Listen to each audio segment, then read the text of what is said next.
Nabi Daud alaihissalam, raja yang pemberani. Di bawah bimbingan Nabi Musa dan Nabi Harun, kaum Bani Israel terus bertambah dan berkembang menjadi bangsa yang kuat. Namun sayangnya, setelah kedua nabi ini wafat, mereka kembali terpuruk.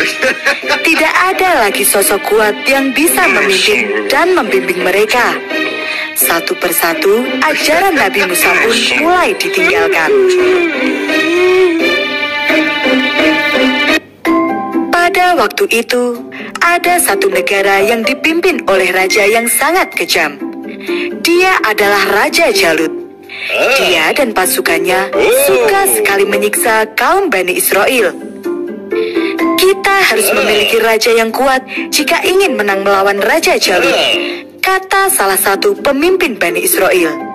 Aku setuju. Bagaimana kalau kita minta pendapat dari Nabi Syami'un? Dia adalah utusan Allah, sahut yang lainnya. Maka, berangkatlah kaum Bani Israel ke tempat Nabi Syami'un. Mereka bertanya, "Wahai utusan Allah, apakah engkau bisa menunjuk salah satu di antara kami yang pantas menjadi raja?" Nabi Syami'un pun menjawab, "Sesungguhnya Allah telah mengangkat Talut menjadi rajamu." Sesuai dengan nasihat Nabi Syami'un, Talut pun diangkat menjadi raja Bani Israel. Setelah dinobatkan menjadi raja, Talut melakukan pembenahan terhadap tentara Bani Israel. Dia mengumpulkan para pemuda untuk dijadikan tentara dan memberikan pelatihan dengan sangat keras sampai mereka dinyatakan siap untuk bertempur. "Kalian sudah bertambah kuat, bertempurlah dengan gagah berani," teriak Raja Talut.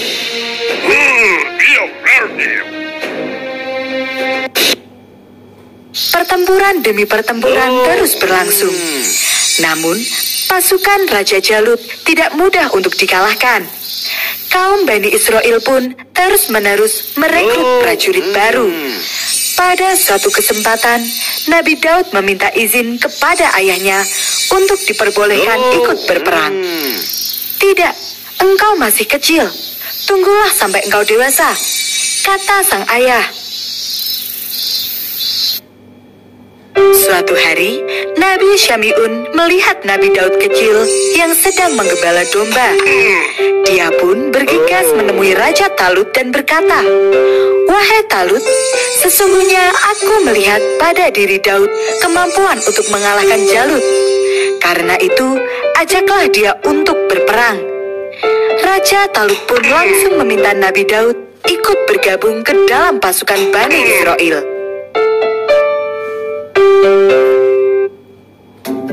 Kehadiran Nabi Daud kecil di tengah-tengah pasukan membuat para prajurit heran. Apa yang bisa dilakukan oleh anak muda bertubuh kecil sepertinya? Bisik salah satu prajurit. "Kamu lihat senjata yang dibawanya. Dia hanya membawa ketapel saja," sahut yang lainnya. Begitulah, senjata yang dibawa oleh Nabi Daud bukanlah pedang atau panah, tetapi sebuah ketapel.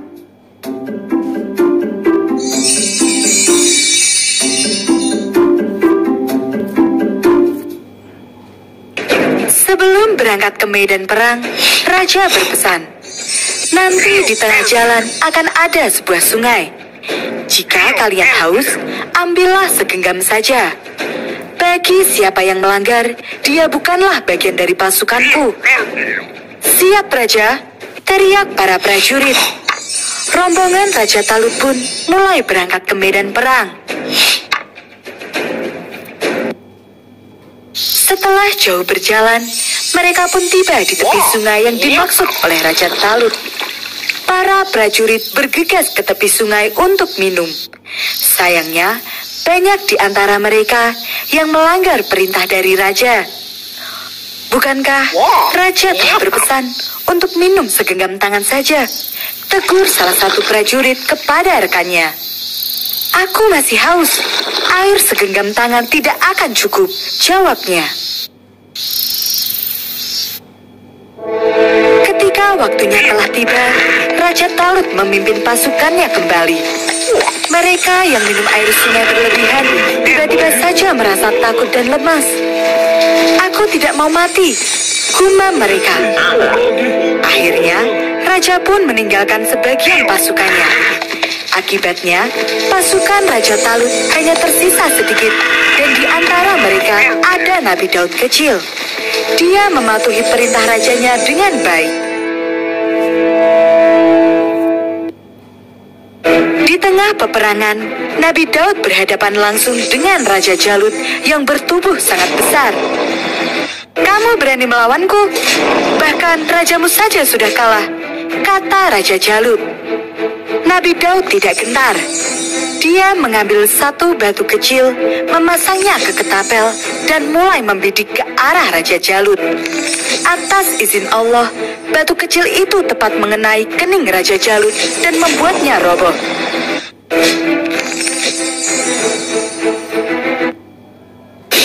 Raja Jalut telah kalah. Dia sudah tewas, teriak prajurit Bani Israel. "Kita menang!" Mereka semua bersorak dan bersyukur atas kemenangan itu. Mereka pun memuji keberanian Nabi Daud. Siapa yang menyangka jika anak bertubuh kecil itu berhasil mengalahkan seorang raja yang dikenal sangat kejam. Atas jasanya ini, Nabi Daud pun diangkat menjadi panglima perang. Nabi Daud terus berkembang menjadi prajurit yang luar biasa. Dia selalu amanah dalam menjalankan tugasnya sebagai panglima dan berhasil meraih banyak kemenangan dalam pertempuran. Raja Talut sangat senang dengan sifat Nabi Daud. Dia pun menikahkan Nabi Daud dengan putrinya. Semakin lama, kedudukan Nabi Daud pun semakin kokoh.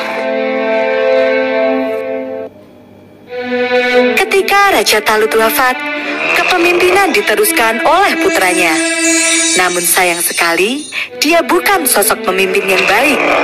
Dia sering berbuat tidak adil, sehingga kerajaan pun pecah menjadi dua kelompok, yaitu kelompok yang mendukung putra Raja Talut dan kelompok yang mendukung Nabi Daud. Dalam perebutan kekuasaan itu, Nabi Daudlah yang menang. Dia pun dinobatkan sebagai raja baru. Nabi Daud adalah seorang raja yang hebat, dan dia mampu memimpin kerajaan dengan jujur dan adil. Allah memberikan banyak mukjizat kepada Nabi Daud. Salah satunya adalah kemampuan untuk membuat baju besi, perisai, dan peralatan perang yang kokoh. Baginda memang hebat. Dengan perisai ini, pasukan kita menjadi lebih aman dan kuat. Puji para prajurit.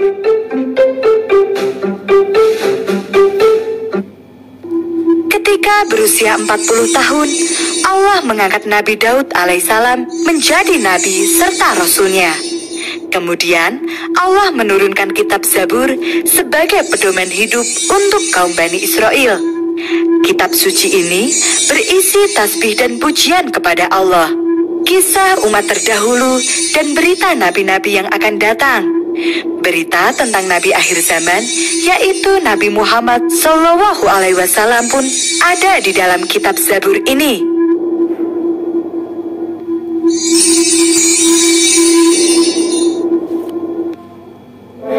Mukjizat Nabi Daud yang lainnya adalah mampu berbicara dengan hewan dan memiliki suara yang begitu merdu. Setiap kali Nabi Daud berzikir dan bertasbih, suaranya yang indah akan menarik perhatian para burung. Mereka akan berkumpul dan ikut bertasbih. Begitu juga dengan gunung-gunung.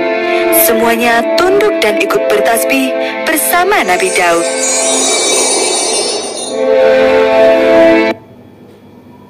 Suatu ketika, wabah penyakit melanda. Banyak rakyat yang terjangkit dan akhirnya meninggal dunia. Nabi Daud kemudian berdoa kepada Allah dan wabah itu pun berhenti. Menurut riwayat, semua itu berkat suara Nabi Daud yang penuh dengan mukjizat. Orang sakit akan sembuh. Mukjizat Nabi. Suatu ketika, wabah penyakit melanda. Banyak rakyat yang terjangkit dan akhirnya meninggal dunia. Nabi Daud kemudian berdoa kepada Allah dan wabah itu pun berhenti. Menurut riwayat, semua itu berkat suara Nabi Daud yang penuh dengan mukjizat. Orang sakit akan sembuh, air dan angin yang ada di sekitarnya pun menjadi tenang dan damai ketika mendengar suara Nabi Daud.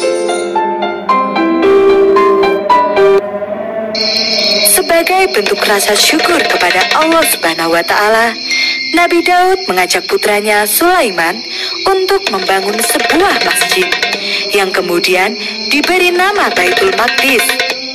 Saat ini, Baitul Maqdis kita kenal sebagai Masjidil Aqsa dan letaknya berada di Yerusalem, Palestina. Nabi Daud wafat pada usia 100 tahun lebih 6 bulan dan dimakamkan di kawasan Bukit Zion di Yerusalem, Palestina.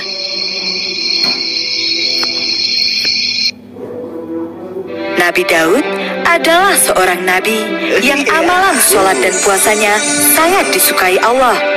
Nabi Muhammad pernah bersabda, puasa yang lebih disukai oleh Allah ialah puasa Daud, dan sholat yang paling disukai Allah adalah sholat Daud. Beliau tidur 1/2 malam, bangun 1/3-nya, lalu tidur 1/6-nya. Beliau berpuasa 1 hari, lalu berbuka 1 hari. Hadis riwayat Bukhari dan Muslim.